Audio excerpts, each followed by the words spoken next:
میں یہاں یہ عرض کرنا چاہ رہا تھا کہ اہل حدیث تحریک جو ہے وہ بھی ایک زمانے میں بہت زوردار تحریک کی حیثیت سے رد بدعات، مشرکانہ اوہام ان کی نفی کے لیے اٹھی تھی، لیکن بدقسمتی سے بہت جلد یہ تحریک صرف چند شعائر کے اوپر اپنے آپ کو محدود کر کے اور انتہائی تنگ نظر فرقے کی صورت اختیار کی۔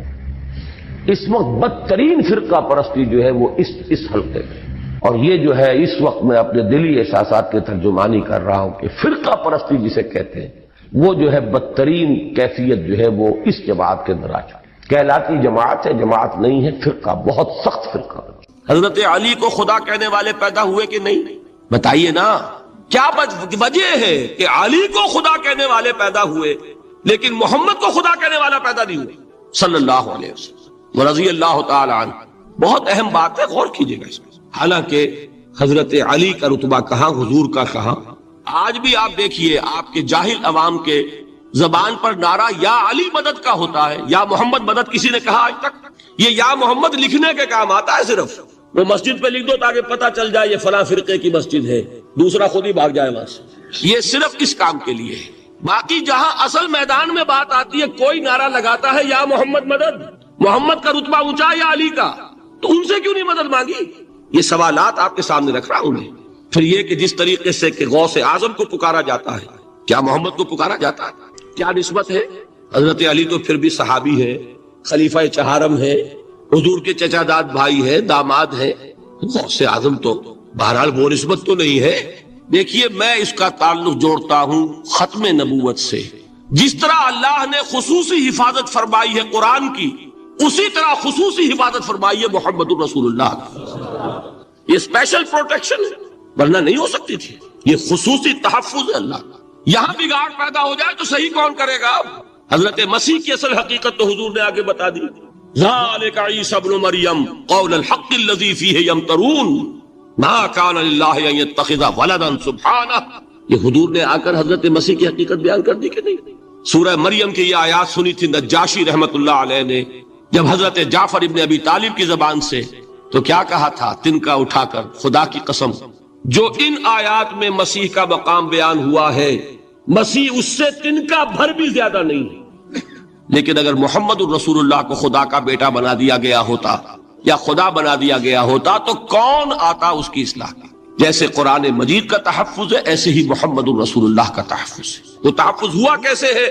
جتنا قرآن مجید نے ایمفیسائز کیا حضور کی بشریت کو، قل انما انا بشر مثلکم، اے نبی ان کو بتاتے رہیے، بار بار بتائیے کہ مجھے کچھ اور نہ بنا لینا، میں بھی بشر ہوں، انسان ہوں۔ ہاں مجھ پر وحی ہوتی ہے، تم پر نہیں ہوتی، یہ فرق ہے۔ میں رسول ہوں، تم نہیں ہو۔ یہ بات میں ذرا اور مسئلہ میں واضح کروں گا، ابھی صرف یہ نوٹ کیجئے کہ یہ تحفظ جو ہے، جیسے قرآن کو تحفظ دیا لیکن اس کے لیے ذرائع بھی ہے نا۔ یہ حفظ قرآن کا سلسلہ جو ہے یہ اس کا ذریعہ بنا، یہ رمضان میں تراویح جو ہے اس کا ذریعہ بنی۔ ہمارے ملکوں کے اندر تو حفاظ کو مسجدیں نہیں ملتی، تلاش کرتے پھرتے ہیں، اور ایک جیسا کہ اینول جشن ہوتا ہے قرآن مجید کا، ہر حافظ اپنا حفظ تازہ کر رہا ہے، حفاظ لگے ہوئے ایک دوسرے کے ساتھ تازہ کرنے میں۔ یہ ذریعہ ہے اللہ تعالیٰ نے کہ جس کے ذریعے سے قرآن کو محفوظ کیا۔ تو حضور کو جو حفاظت دی اس کا ایک طریقہ کیا ہوا؟ قرآن مجید میں حضور کی بشریت کا نمایاں کرنا، اور دوسرا یہ کہ خود حضور نے ایسی باریک بینی سے روکا۔ یہ بھی آپ کو پسند نہیں تھا کہ میں آؤں تو تم کھڑے ہو جاؤ، سنا کہ نہیں سنا آپ نے؟ صحابہ کو آپ روکتے تھے۔ ایک صحابی کی زبان سے نکل گیا ما شاء اللہ و ما شئت، جو اللہ چاہے اور جو آپ چاہیں، فوراً ٹوک دیا اجعلتنی للہ ندا، کیا تم نے مجھے خدا کا مد مقابل بنا دیا؟ مشیت صرف اس کی ہے۔ یہ روک ٹوک، یہ وہ چیزیں ہیں کہ جس کی بنا پر اللہ نے تحفظ عطا فرمایا۔ یہ جو آپ نے فرمایا میری قبر کو کسی جلسے اور جشن کا مرکز نہ بنا لینا، فرمایا کہ نہیں فرمایا؟ اللہ تعالیٰ لعنت فرمائے بنی اسرائیل پر کہ انہوں نے اپنے نبیوں کی قبروں کو وہ میلہ گاہ بنا لیا۔ یہ ساری وہ ہیں، یہ تحفظات ہیں، یہ بچاؤ ہے۔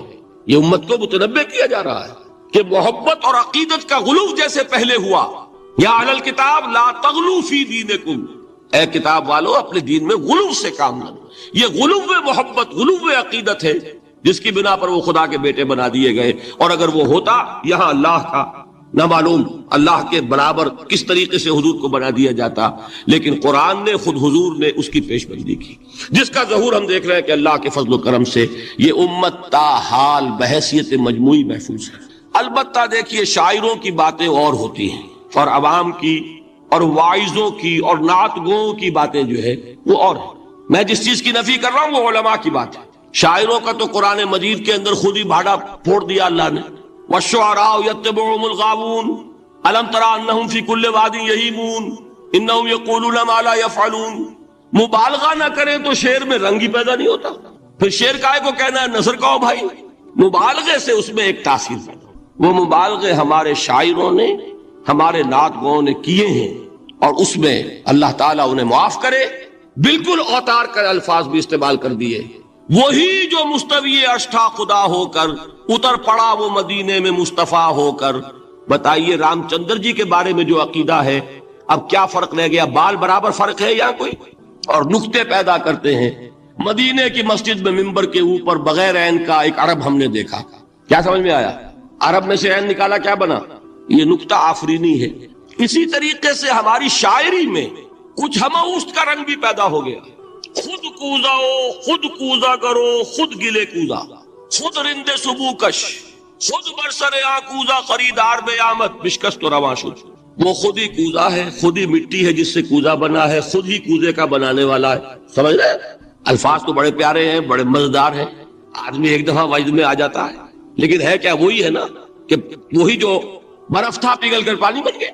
خود کوزاؤ، خود کوزا کرو، خود گلے کوزا، خود رند صبو کش، خود ہی اس کوزے میں شراب ڈال کے پیتا بھی ہے، خود ہی مٹی ہے، خود ہی وہ بنانے والا ہے، خود ہی کوزا ہے، خود ہی اس میں شراب ڈال کے پیتا بھی ہے، اور خود ہی اس کوزے کو توڑ کر اپنا راستہ بھی لیتا ہے۔ اب آپ اس پر سر دنیے اور جو چاہے کریں، لیکن یہ کہ اس کا ڈانڈے مل گئے کہ نہیں اسی ہماؤس سے۔ لیکن یہ کسی مفتی کی بات ہے کیا، یا کسی ائمہ دین میں سے کسی کا قول ہے؟ بھائی شاعروں کی باتیں سن لیا کریں، اللہ اللہ خیر سن کریں۔ ان چیزوں کا بہت زیادہ سختی کے ساتھ نوٹس بھی لینے کا کوئی فائدہ نہیں ہوتا۔ بات وہ ہونی چاہیے کہ جو علماء کہہ رہے ہیں، مستند عقائد ہو، جو ان کی کتابوں میں درج ہو، ان سے بات ہونی چاہیے۔ تو یہ چیزیں، یہ گمراہیاں آئی ہیں، لیکن الحمدللہ ثم الحمدللہ کہ یہ عوام میں ہے، جہلاء میں ہے، شعراء میں ہے، نعت گوؤں میں ہے، یہ کسی بھی مستند دینی فرقے کے مستند علماء میں ہم کہاں موجود۔ البتہ ایک مسئلہ جو ہے نور اور بشر کا، وہ ذرا تھوڑا سا میں حل کر دوں آج۔ آپ سمجھتے ہوں گے لا ینحل ہے۔ میں نے جس طرح کہا تھا کہ امام بخاری کا قول بھی 100% درست اور امام ابو حنیفہ کا بھی 100% درست ثابت کیا کہ نہیں، اسی طرح میں کہتا ہوں جو حضور کو بشر کہتے ہیں وہ بھی 100% درست، جو حضور کو نور کہتے ہیں وہ بھی 100% درست۔ مطلب کیا ہے؟ دیکھیے ہر انسان کے وجود کے دو حصے، میں نے پہلے دن شاید کچھ بیان کیا تھا۔ ایک خاکی وجود، اور اینیمل بینگ جو حیوان ہے ہمارا، ایک وہ روح ربانی جو اس میں پھونکی گئی۔ آدم میں جب وہ روح پھونکی گئی تب وہ مسجود ملائک بنے۔ فَإِذَا سَوَّيْتُهُ وَنَفَخْتُ فِيهِ مِن رُوحِي فَقَعُوا لَهُ سَاجِدِينَ۔ دو جگہ آئے تھے قرآن مجید میں، ایک شوشے کے فرق کے بغیر، سورہ حجر اور سورہ صاد۔ جب میں اس کو پوری طرح تیار کر لوں اور اس میں اپنی روح میں سے پھونک دوں تو گر پڑنا اس کے سامنے سجدے میں۔ ہمارا جو خاکی وجود ہے وہ ظلمانی ہے، اور جو ہمارا روحانی وجود ہے وہ نورانی ہے۔ اس کی نسبت کس سے ہے؟ اللہ سے۔ بات سمجھ میں آئی؟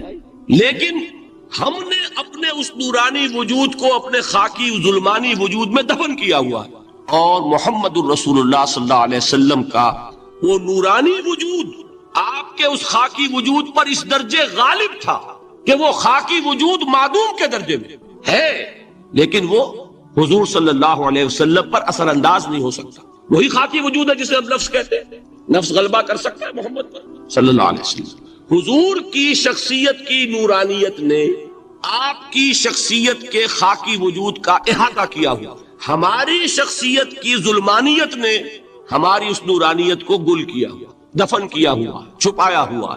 بس یہ فرق ہے۔ انہیں آپ کہہ لیں نور، صحیح ہے، ان کی نورانیت غالب ہے۔ یہی بات ہے جو حضور نے اس طرح سمجھائی۔ دیکھو ہر انسان کے ساتھ ایک شیطان ہوتا ہے۔ اب کسی صحابی نے بڑی جرت سے کام لیا، پوچھ لیا حضور کہ آپ کے ساتھ بھی ہے؟ ہر انسان کے ساتھ جو کہا نا، تو انسان تو ہے آپ بھی۔ کیونکہ آپ کے ساتھ بھی ہے. آپ نے فرمایا ہے لیکن میں نے اسے مسلمان کر رکھا. بات ختم ہو گئی. نفی نہیں ہے، وہ میرے تابع ہے، میرا مطیع ہے، مجھے غضب نہیں پہنچا سکتا. ہے تو صحیح لیکن نہ ہونے کے درجے میں آ گیا کہ نہیں. یہ ہے فرق سارا. اور میں یہاں پہ کوٹ کرنا چاہتا ہوں ایک بہت بڑے بریلوی مکتب فکر کے عالم دین صاحبزادہ، نام میرے ذہن سے ایک دم اتر گیا، فیض الحسن، اللہ تعالیٰ ان کی خطاؤں سے درگزر فرمائے، ان کی مغفرت فرمائے. آپ نے سنا ہوگا نا نام. انہوں نے ایک روز تقریر کی جو میں نے سنی، اور تقریر کہاں کی؟ ساہیوال میں. وہاں کا ایک بہت مشہور چوک ہے، مہاجرین، مسجد مہاجرین کہلاتی ہے، وہاں تقریر تھی ان کی. میں نے سنی. ان کے الفاظ یہ تھے کہ کیا آپ لوگ ہمیں جاہل سمجھتے ہیں؟ کیا ہمیں عربی نہیں آتی؟ کیا ہم نے قرآن نہیں پڑھا جس میں بار بار یہ لکھا ہوا ہے کہ حضور بشر ہیں؟ حضور بشر ہیں لیکن اصل میں ہم حضور کی بشریت کو نمایاں کرنے کو سوء ادب سمجھتے ہیں. بات سمجھیے آپ نے، اس قدر پیاری بات ہے. انہوں نے کہا کہ آپ کے باپ کا نام کیا ہے؟ عبد الرحمان. آپ عبد الرحمان کہہ کے پکارتے ہیں انہیں؟ ابا جان. ابھی آپ نے وہ آیات سنی، حضرت ابراہیم نے اپنے مشرک باپ کو یا ابت ہے، یا ابت ہے، بڑا پیارا ترجمہ کیا. ابا جان، ابا جان. کیا نام لیں گے؟ آپ کے باپ کا نام ہے، نام نہیں لیتے آپ. کیوں؟ ادب کی وجہ سے. اسی وجہ سے ہم در حقیقت حضور کی بشریت کو نمایاں کرنے کو سوء ادب سمجھتے ہیں، ورنہ کوئی ہم جاہل ہیں، ہمیں عربی نہیں آتی، ہم نے قرآن نہیں پڑھا. ہم جانتے ہیں کہ وہ بشر. بات سمجھ میں آئی؟ کتنی آسانی سے مسئلہ حل ہوتا، بشرطے کہ نیت حل کرنے کی ہو. آخر آمنہ کے بیٹے ہیں، عبداللہ کے بیٹے ہیں، عبد المطلب کے پوتے ہیں. بچپن آپ پر گزرا ہے، لڑکپن آپ پر گزرا ہے، نوجوانی آپ پر آئی ہے، جوانی آپ پر آئی ہے، شادی آپ نے کی ہے، اولاد آپ کی ہے. کون بے وقوف احمق ہوگا کہ جو آپ کی بشریت کا انکار کرے گا؟ لیکن یہ کہ جس طریقے سے اس کو بیان کیا جاتا ہے وہ ایک مسئلہ بن گیا اختلافی، وہ رد و قضا اور کھینچ تان. اور اس میں بھی سمجھ لیجئے مثلکم پر جو ایمفیسس بعض حضرات دے دیتے ہیں اپنے توحیدی جو ان کے اندر ایک مزاج ہے، اللہ تعالیٰ ان کے مزاج کو اور پختہ کرے، لیکن اس میں بھی مبالغہ کیا جاتا ہے. ایک حدیث مجھ سے سنیے جس میں حضور نے مثل کا انکار کیا. مثلکم کا مطلب اگر کسی نے یہ سمجھا کہ بالکل ہم جیسے ہیں تو بہت بڑی مغالطے میں. حضور صوم وصال سے منع فرماتے تھے، خود رکھتے تھے. صوم وصال کیا ہے؟ آج روزہ رکھا، شام کو افطار نہیں کیا، وہی روزہ رات بھر چل رہا ہے، اگلے دن بھی چل رہا ہے، شام تک کو جا کے پھر کھولا تو 2 دن کا صوم وصال ہو گیا. اگلے دن بھی نہیں کھولا، چلا تو 72 گھنٹے کا صوم وصال ہو گیا. یہ کیا ہے؟ صوم وصال. خود رکھتے تھے اور صحابہ کو روکا. صحابہ میں سے کسی نے ہمت کر لی، حضور آپ خود رکھتے ہمیں روکتے. فرماتے ہیں ایکم مثلی، تم میں سے کون مجھ جیسا ہے؟ ابھی تو عند ربی، میں تو اپنے رب کے پاس رات گزارتا ہوں. ہوا یطعمنی ویسقین، وہ مجھے کھلاتا ہے پلاتا ہے. بتائیے کون ہے جو اس کا دعویٰ کرے گا؟ حضور کے خصائص ہے، اس ساتھ نوٹس بھی لینے کا کوئی فائدہ نہیں ہوتا. بات وہ ہونی چاہیے کہ جو علماء کہہ رہے ہیں، مستند عقائد جو ان کی کتابوں میں درج ہو، ان سے بات ہونی چاہیے. تو یہ چیزیں، یہ گمراہیاں آئی ہیں، لیکن الحمدللہ ثم الحمدللہ کہ یہ عوام میں ہے، جہلاء میں ہے، شعراء میں، نعت گوں میں ہے. یہ کسی بھی مستند دینی فرقے کے مستند علماء میں ہم کہاں موجود. البتہ ایک مسئلہ جو ہے نور اور بشر کا، وہ ذرا تھوڑا سا میں حل کر دوں. آج آپ سمجھتے ہوں گے لا ینحل ہے. میں نے جس طرح کہا تھا کہ امام بخاری کا قول بھی 100% درست اور امام ابو حنیفہ کا بھی 100% درست ثابت کیا کہ نہیں، اسی طرح میں کہتا ہوں جو حضور کو بشر کہتے ہیں وہ بھی 100% درست، جو حضور کو نور کہتے ہیں وہ بھی 100% درست. مطلب کیا ہے؟ دیکھیے ہر انسان کے وجود کے 2 حصے ہیں. میں نے پہلے دن شاید کچھ بیان کیا تھا. ایک خاکی وجود، اور اینیمل بینگ جو حیوان ہے ہمارا. ایک وہ روح ربانی جو اس میں پھونکی گئی. آدم میں جب وہ روح پھونکی گئی تب وہ مسجود ملائک بنے. فَإِذَا سَوَّيْتُهُ وَنَفَخْتُ فِيهِ مِن رُوحِي فَقَعُوا لَهُ سَاجِدِينَ. 2 جگہ آئے تھے قرآن مجید میں ایک شوشے کے فرق کے بغیر، سورہ حجر اور سورہ صاد. جب میں اس کو پوری طرح تیار کر لوں اور اس میں اپنی روح میں سے پھونک دوں تو گر پڑنا اس کے سامنے سجدے میں. ہمارا جو خاکی وجود ہے وہ ظلمانی ہے، اور جو ہمارا روحانی وجود ہے وہ نورانی ہے. اس کی نسبت کس سے ہے؟ اللہ سے. بات سمجھ میں آئی؟ لیکن ہم نے اپنے اس نورانی وجود کو اپنے خاکی ظلمانی وجود میں دفن کیا ہوا ہے، اور محمد الرسول اللہ صلی اللہ علیہ وسلم کا وہ نورانی وجود آپ کے اس خاکی وجود پر اس درجے غالب تھا کہ وہ خاکی وجود معدوم کے درجے میں، ہے لیکن وہ حضور صلی اللہ علیہ وسلم پر اثر انداز نہیں ہو سکتا. وہی خاکی وجود ہے جسے ہم نفس کہتے ہیں. نفس غلبہ کر سکتا ہے محمد پر صلی اللہ علیہ وسلم. حضور کی شخصیت کی نورانیت نے آپ کی شخصیت کے خاکی وجود کا احاطہ کیا ہوا. ہماری شخصیت کی ظلمانیت نے ہماری اس نورانیت کو گل کیا ہوا، دفن کیا ہوا، چھپایا ہوا. بس یہ فرق ہے. انہیں آپ کہہ لیں نور، صحیح ہے، ان کی نورانیت غالب. یہی بات ہے جو حضور نے اس طرح سمجھائی. دیکھو ہر انسان کے ساتھ ایک شیطان ہوتا ہے. اب کسی صحابی نے بڑی جرت سے کام لیا، پوچھ لیا حضور کیا آپ کے ساتھ بھی ہے؟ ہر انسان کے ساتھ جو کہا نا، تو انسان تو ہے آپ بھی، جو کہ آپ کے ساتھ بھی ہے. آپ نے فرمایا ہے لیکن میں نے اسے مسلمان کر رکھا. بات ختم ہو گئی. نفی نہیں ہے، وہ میرے تابع ہے، میرا مطیع ہے، مجھے غضب نہیں پہنچا سکتا. ہے تو صحیح لیکن نہ ہونے کے درجے میں آ گیا کہ نہیں. یہ ہے فرق سارا. اور میں یہاں پہ کوٹ کرنا چاہتا ہوں ایک بہت بڑے بریلوی مکتب فکر کے عالم دین صاحبزادہ، نام میرے ذہن سے ایک دم اتر گیا، فیض الحسن، اللہ تعالیٰ ان کی خطاؤں سے درگزر فرمائے، ان کی مغفرت فرمائے. آپ نے سنا ہوگا نا نام. انہوں نے ایک روز تقریر کی جو میں نے سنی، اور تقریر کہاں کی؟ ساہیوال میں. وہاں کا ایک بہت مشہور چوک ہے، مہاجرین، مسجد مہاجرین کہلاتی ہے، وہاں تقریر تھی ان کی. میں نے سنی. ان کے الفاظ یہ تھے کہ کیا آپ لوگ ہمیں جاہل سمجھتے ہیں؟ کیا ہمیں عربی نہیں آتی؟ کیا ہم نے قرآن نہیں پڑھا جس میں بار بار یہ لکھا ہوا ہے کہ حضور بشر ہیں؟ حضور بشر ہیں لیکن اصل میں ہم حضور کی بشریت کو نمایاں کرنے کو سوء ادب سمجھتے ہیں. بات سمجھیے آپ نے، اس قدر پیاری بات ہے. انہوں نے کہا کہ آپ کے باپ کا نام کیا ہے؟ عبد الرحمان. آپ عبد الرحمان کہہ کے پکارتے ہیں انہیں؟ ابا جان. ابھی آپ نے وہ آیات سنی، حضرت ابراہیم نے اپنے مشرک باپ کو یا ابت ہے، یا ابت ہے، بڑا پیارا ترجمہ کیا. ابا جان، ابا جان. کیا نام لیں گے؟ آپ کے باپ کا نام ہے، نام نہیں لیتے آپ. کیوں؟ ادب کی وجہ سے. اسی وجہ سے ہم در حقیقت حضور کی بشریت کو نمایاں کرنے کو سوء ادب سمجھتے ہیں. ورنہ کوئی ہم جاہل ہیں، ہمیں عربی نہیں آتی، ہم نے قرآن نہیں پڑھا، ہم جانتے ہیں کہ وہ بشر. بات سمجھ میں آئی؟ کتنی آسانی سے مسئلہ حل ہوتا ہے بشرطے کہ نیت حل کرنے کی ہو. آخر آمنہ کے بیٹے ہیں، عبداللہ کے بیٹے ہیں، عبد المطلب کے پوتے ہیں. بچپن آپ پر گزرا ہے، لڑکپن آپ پر گزرا ہے، نوجوانی آپ پر آئی ہے، جوانی آپ پر آئی ہے، شادی آپ نے کی ہے، اولاد آپ کی ہے.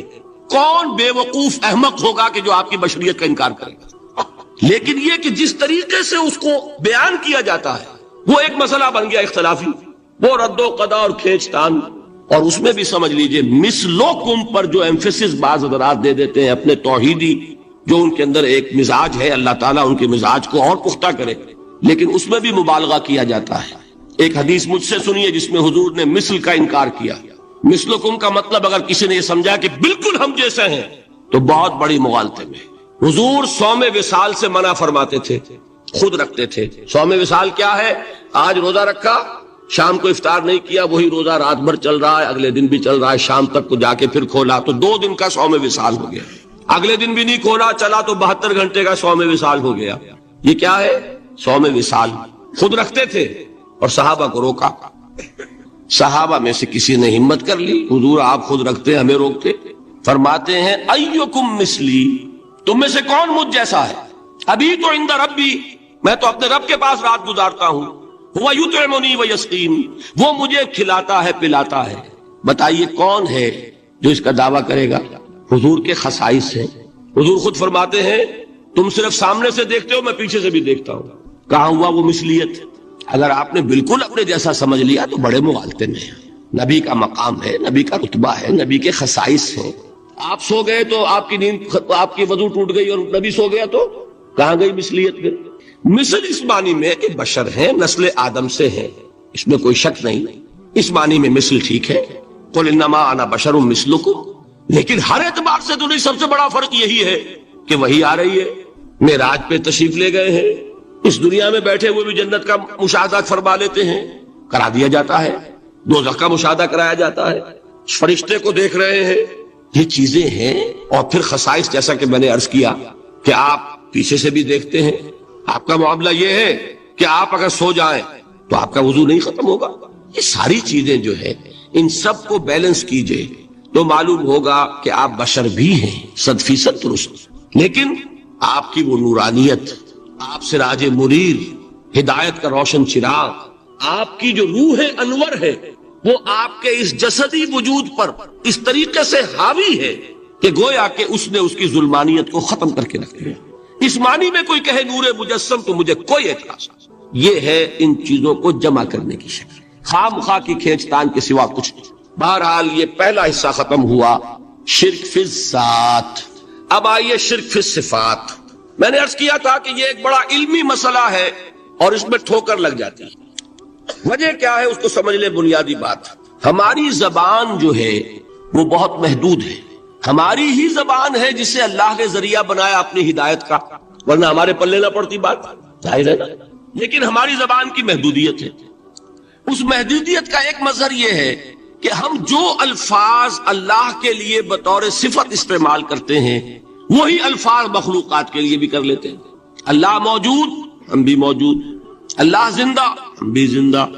اللہ علیم، تو انسان علیم بھی علیم نہیں، علامہ بھی ہے کہ نہیں؟ وہ تو بڑا مبالغے کا لفظ ہے.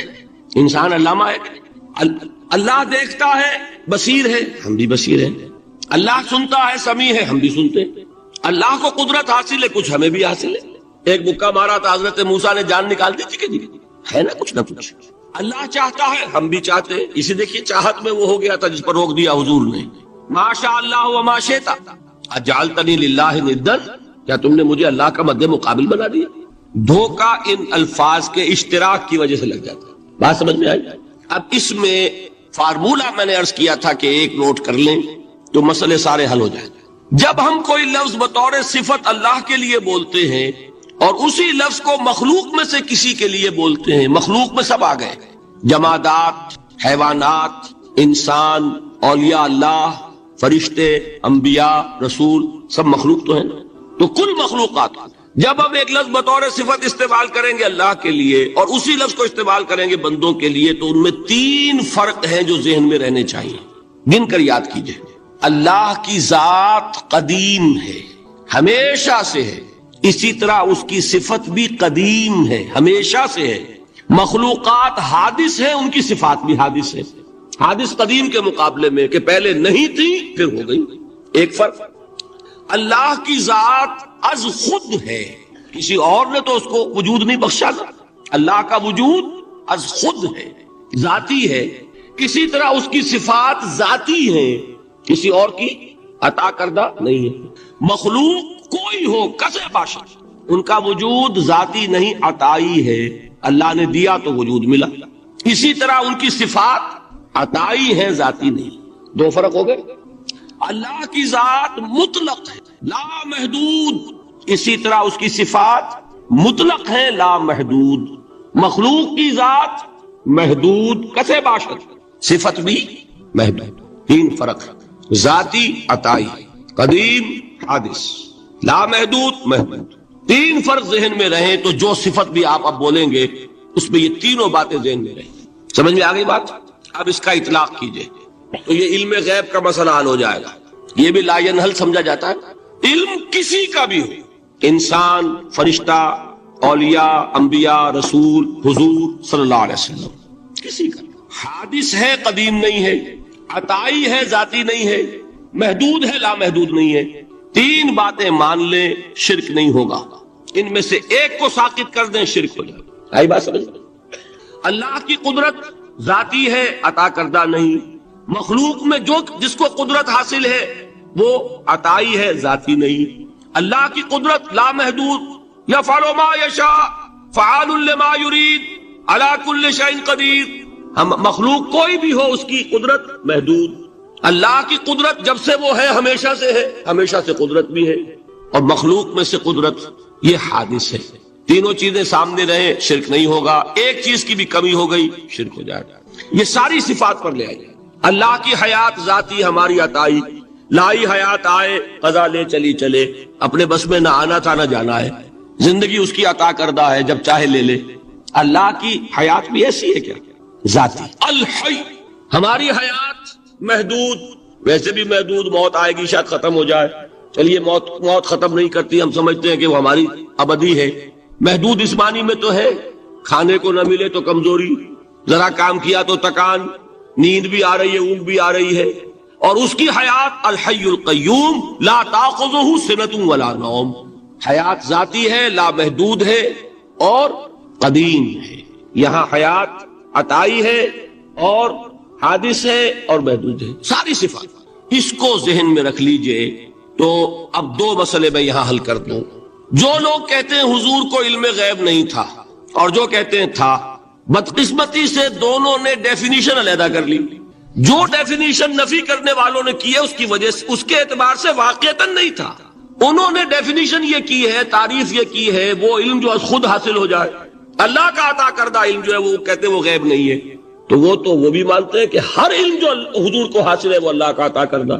میں سائی والی میں یہ سارے مرحلے میں نے طے کیے نا اپنے زمانہ طالب علمی میں۔ مولانا منظور احمد شاہ صاحب ہیں ساہیوال میں ایک، میں ان کے پاس حاضر ہوا۔ میں نے کہا جی یہ مسئلہ کیا ہے علم غیب کا، مجھے ذرا سمجھائے۔ انہوں نے ایک کتاب اپنی نکالی کہ دیکھیے صاحب، ہم حضور کے علم کے بارے میں یہ باتیں مانتے ہیں۔ حضور کا علم حادث ہے، قدیم نہیں ہے۔ حضور کا علم محدود ہے، لامحدود نہیں ہے۔ حضور کا علم عطا کردہ ہے، ذاتی نہیں ہے۔ میں نے کہا یہ تین باتیں اگر آپ مان لیں تو میرا تو جھگڑا کوئی نہیں آپ سے۔ ہوتا کیا ہے جب آئیں گے وعظ میں، خطابت میں، تو عالم ما کان وما یکون، اب الفاظ وہ استعمال کر جائیں گے۔ ایک واعظ ہے، عام مقرر ہے، واہ واہ ہوتی ہی نہیں، نعرے لگتے ہی نہیں، محفل میں گرمی آتی نہیں جب تک کہ ایسے مبالغے نہ کریں۔ لیکن وہ چیز لکھی ہوئی ان کے ہاں ہے کہ حضور کا علم حادث ہے، قدیم نہیں ہے۔ حضور کا علم محدود ہے، لامحدود نہیں ہے۔ حضور کا علم عطائی ہے، ذاتی نہیں ہے۔ ان تینوں چیزوں کے بعد کوئی بڑے سے بڑا وہابی اور بڑے سے بڑا اہل حدیث بھی انکار نہیں کرتا۔ باقی یہ بات جان لیجئے کہ غیب اور حضور یا شہادہ یہ در حقیقت عام انسانوں کے اعتبار سے الفاظ استعمال ہوئے۔ جب قرآن میں کہا جاتا ہے عالم الغیب والشہادہ، اللہ غیب اور جو ظاہر ہے یا موجود ہے سب کا جاننے والا ہے، تو مجھے بتائیے اللہ کے لیے کوئی غیب ہے؟ اللہ کے لیے کوئی شے غیب ہے؟ تو کیوں کہا جا رہا ہے عالم الغیب والشہادہ؟ وہ ہمارے اعتبار سے کہا جا رہا ہے۔ جو تمہارے لیے غیب ہے اللہ اس کو بھی جانتا ہے، اور جو تمہارے سامنے اللہ اسے بھی جانتا ہے۔ اللہ کے لیے تو کل شہادہ ہے، کسی شے کا لا یعزب عنہ مثقال ذرۃ فی السماوات والارض، آسمانوں اور زمین کا ایک ذرہ بھی اس سے غائب نہیں ہوتا۔ غیب کا وجود کیا اللہ کے؟ تو یہ الفاظ مستعمل ہے ریلیٹو ہمارے اعتبار سے، اور ہمارے اعتبار سے جو شے غیب ہے اس میں سے ایک حصہ اللہ دیتا ہے نبی کو، تبھی تو نبی بنا۔ فرشتے کو دیکھا، فرشتہ ہمارے لیے غیب ہے۔ جنت دکھائی کہ نہیں دکھائی، ہمارے لیے غیب ہے کہ نہیں ہے۔ دوزخ کا مشاہدہ کرایا کہ نہیں کرایا، ہمارے لیے وہ غیب ہے کہ نہیں ہے۔ جو چیزیں ہمارے لیے غیب ہیں انہی کے پردے اللہ کچھ اٹھاتا ہے، کل غیب نہیں۔ کل غیب کا علم ہو جائے گا تو وہ شرک ہو جائے گا۔ کل کا لفظ جہاں آیا شرک ہوا۔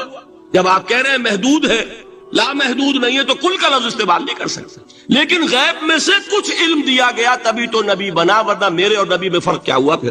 البتہ یہ کہ وہ غیب کا علم ہو یا حاضر کا علم ہو، سائنٹیفک نالج ہو یا وحی کا علم ہو، کوئی بھی علم ہو، آیت الکرسی کے الفاظ نوٹ کیجئے، یعلم ما فی السماوات و ما فی الارض، وہ جانتا ہے وَلَا يُحِيطُونَ بِشَيْءٍ مِّنْ عِلْمِهِ إِلَّا بِمَا شَاءَ، مخلوق میں سے کوئی بھی اس کے علم میں سے احاطہ نہیں کر سکتا مگر جتنا وہ چاہے۔ اب یہ بات علیحدہ ہے کہ ہم کون ہے طے کرنے والے کہ ناپے بیٹھ کر کہ اللہ نے ابراہیم کو کتنا علم دیا، ہم ناپ سکتے ہیں؟ عیسیٰ کو کتنا دیا ہم جان سکتے ہیں؟ تو ابراہیم کا، موسیٰ کا، عیسیٰ کا نہیں ناپ سکتے تو محمد رسول اللہ کا کہاں ناپیں گے؟ یہ پاگل پن ہے، یہ ہے جو غلطی ہوتی ہے۔ ہم کون ہے طے کرنے والے؟ اللہ نے اپنے نبی کو دیا جو دیا، بات ختم۔ کل نہیں کہیں گے، کل کہا شرک ہو جائے گا، ذاتی کہا شرک ہو جائے گا۔ عطائی ہے، جو دیا اللہ نے دیا، اور کل نہیں دیا، جتنا چاہا دیا، ہے حادث، قدیم نہیں۔ تینوں چیزوں مان لیجئے تو شرک کا کوئی شائبہ نہیں۔ باقی جہاں ایک طرف قرآن میں وہ آیات ہیں کہ اللہ کے غیب کو کوئی نہیں جانتا، ٹھیک، وہاں یہ بھی ہے کہ لا یظہر غیبہ، لا یظہر علی غیبہ الا من ارتضی بالرسول، وہ اپنے غیب پر قابو نہیں دیتا مگر اپنے رسول میں سے جس کو چاہے۔ یہ دونوں آیتیں قرآن کی ہے کہ نہیں؟ اسی لیے در حقیقت جو غیب کی نفی کرتے ہیں حضور سے، وہ کہتے ہیں کہ از خود معلوم ہونے والی شے غیب ہے۔ ہم کہتے ہیں از خود تو کوئی بھی شے کسی کو معلوم نہیں، ہمیں حاضر کا علم بھی اللہ ہی دیتا ہے تو ہوتا ہے، غیب کا تو بہت دور کی بات ہے، یہ مسئلے بڑے سیدھے ہیں، خام خواہ ہم نے پیچیدہ بنایا ہوا ہے۔ خدا کے لیے ان مسئلوں کو سلجھائیے اور جوڑیے، کاٹنے کی بجائے جوڑنے کی فکر کی کہ بھائی یہ اپنی اپنی جگہ پر علیحدہ علیحدہ تم نے تعریفیں کر رکھی ہیں اس لیے جھگڑ رہے ہو، ورنہ دونوں باتیں صحیح ہیں۔ ایک مسئلہ ذرا اور زیادہ علمی ہے، میں ذرا پریشان ہو رہا ہوں کہ وقت زیادہ ہو رہا ہے، وہ مسئلہ ہے وحدت الوجود کا۔ ہمارے بہت سے صوفیہ وحدت الوجود کے قائل ہیں، اور ہمارے کچھ لوگ جو معترض ہیں وہ وحدت الوجود اور ہمہ اوست کو کنفیوز کر دیتے ہیں، ایک سمجھ لیتے ہیں۔ ہمہ اوست میں بیان کر چکا ہوں کہ بدترین شرک ہے، وحدت الوجود اور شے ہے، باریک بات ہے، سمجھ میں نہیں آتی عام لوگوں کے، سادہ ترین الفاظ میں آپ کو سمجھاتا ہوں۔ ایک نظریہ یہ ہے کہ اللہ ہی نے یہ روپ دھار لیا، یہ ساری چیزیں بالفعل موجود ہیں، یہ بھی ہے، یہ بھی ہے، یہ بھی ہے، اور یہ سب اللہ ہی ہے، یہ بدترین شرک ہے، شرک فی الذات۔ ایک لوگوں کی رائے یہ ہے کہ یہ کچھ ہے ہی نہیں، یہ سراب ہے۔ سراب میں کیا ہوتا ہے؟ آپ کو پانی نظر آتا ہے نا؟ ہوتا ہے پانی؟ نہیں۔ ہر چند کہے کہ ہے، نہیں ہے، ہے ہی نہیں، بس اللہ ہی ہے، یہ ہے ہی نہیں۔ دیکھیے ایک شعر ہے، کل ما فی الکون وہم او خیال اور رکوس فی المرایا او ظلال۔ اس کائنات میں جو کچھ ہے یا تو وہم ہے یا خیال ہے، یا جیسے شیشے میں عکس ہوتا ہے، آپ ادھر کھڑے آئینے کے نظر آ رہے ہیں، ادھر بھی ہے، ادھر کوئی نہیں، یا جیسے سایہ ہوتا ہے، سایہ درخت کا سایہ زمین پر پڑ رہا ہے، اس کا کوئی وجود ہے۔ تو ایک رائے یہ، آپ اس سے اختلاف کریں، اسے پاگل پن کہہ دیں، کیا بے وقوفی کی بات کر رہے ہیں، جو چاہے آپ کہہ دیں، شرک نہ کہیے۔ وہ کہتے ہیں موجود صرف ایک ذات اللہ کی ہے، حقیقتاً موجود، یہ جو کچھ نظر آ رہا ہے یہ موجود ہی نہیں ہے، اس کو شرک نہیں کہیں گے۔ اس سے اختلاف کریں، کوئی ضروری نہیں ہے کہ آپ مانیں ان کی بات، میں یہ نہیں کہہ رہا کہ آپ ضرور مانیں۔ شیخ احمد سرہندی رحمت اللہ علیہ نے اسے سمجھایا ہے اس کائنات کی حقیقت کیا ہے، ایک مثال سے۔ ان کے نظریے کو وحدت الشہود کہتے ہیں نا، وحدت الشہود، وحدت الوجود۔ شاہ ولی اللہ دہلوی نے فیصلہ کیا ہے کہ دونوں میں باریک سا فرق ہے، کوئی فرق نہیں ہے، تعبیر کا فرق۔ وہ مثال دیتے ہیں کہ دیکھیے ایک مشعل لیجئے، مشعل کیا ہوتی ہے؟ ایک لکڑی ہے، اس کے ایک سرے کے اوپر آپ نے کپڑا وغیرہ باندھ کے تیل ڈال کے آگ لگا دی، شعلہ جوالا ہے، ایک شعلہ، ٹھیک؟ وہ فرماتے ہیں کہ اس کو تیزی کے ساتھ ایک دائرے میں حرکت دیجئے، آپ کو آگ کا دائرہ نظر آئے گا، دیکھنے والے کو نظر آئے گا کہ نہیں؟ کیا دائرہ فی الواقع موجود ہے؟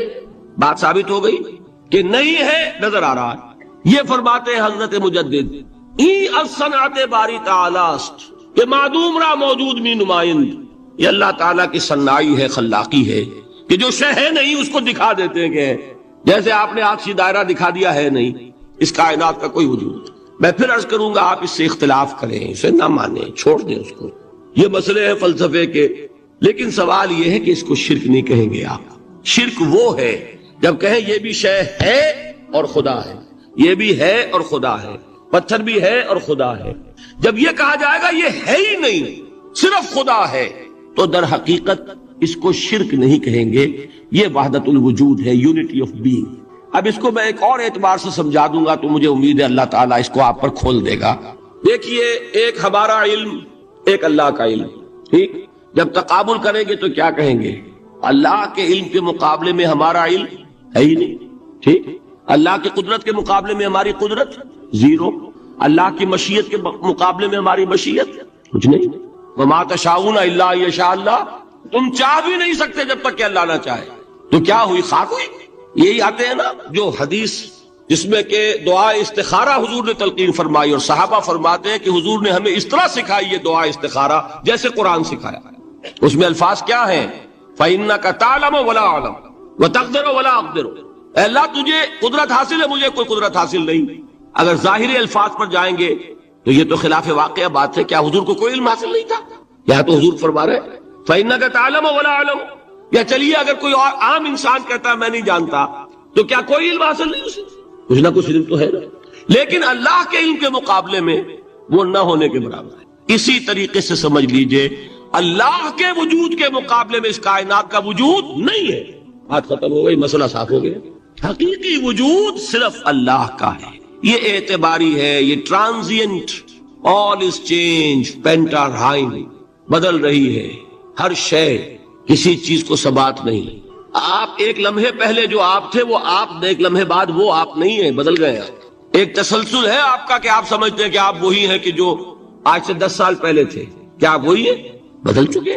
خون پورا بدل چکا، نہ معلوم کتنی دفعہ بدل چکا، کھال بدل چکی. یہ تو معلوم یہ ہوا کہ یہ جو کچھ ہے ٹرانزینٹ ہے، عارضی ہے، فانی ہے، نہ ہونے کے برابر ہے. وجود برحق صرف اللہ. یہ بھی در حقیقت اسی شرک فی الوجود کی بات ہے. اگر ہم یہ کہیں کہ اللہ بھی موجود ہم بھی موجود، یہ کیا ہو گیا؟ شرک فی الوجود.